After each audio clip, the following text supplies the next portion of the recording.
lives. Was there something that kind of stands out to you as to how you went, you know what, I need to do something different to get myself out of this? I'm going to say the first time I went homeless, I didn't know any better. I was a child, and my mother fell into addiction to crack cocaine.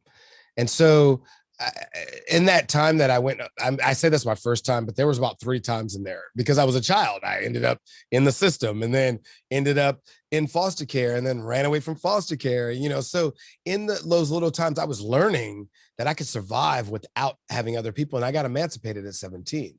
It was after that and being in the military that I actually ended up homeless. And I was like, oh, okay, this is what it's like.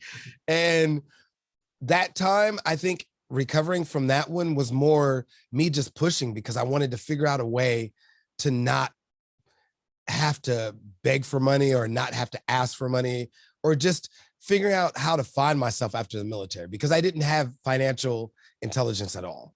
I didn't really start gaining financial intelligence until after the second time I was homeless. Go figure. Now, the second time I was homeless is because I actually had money. I gave up on life. And I think it's because I got to a point in life. People all the time talk about, hey, I want to get to this dream. Hey, I want to get to this dream. And I finally realized, I think, that I had made my dreams.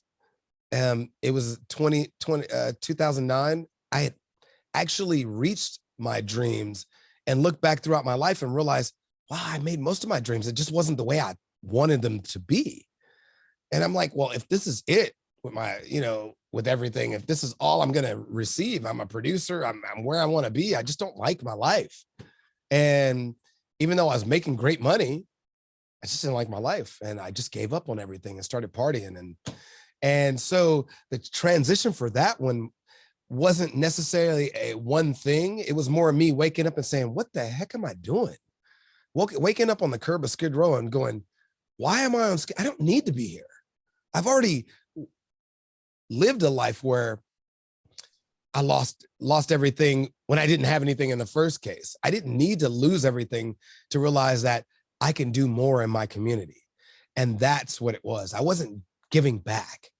And so when I realized that there's so many people out there giving back to people on Skid Row, and people on Skid Row not appreciating it, and I was appreciating every moment of it, then why can't I do the same? And even without the appreciation, why can't I give back to my community and appreciate it myself? I don't need people to know that I'm giving back.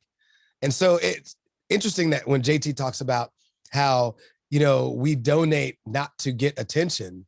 The one time I did donate and got some attention was on an auction on Clubhouse, and I didn't feel right about it. I really didn't.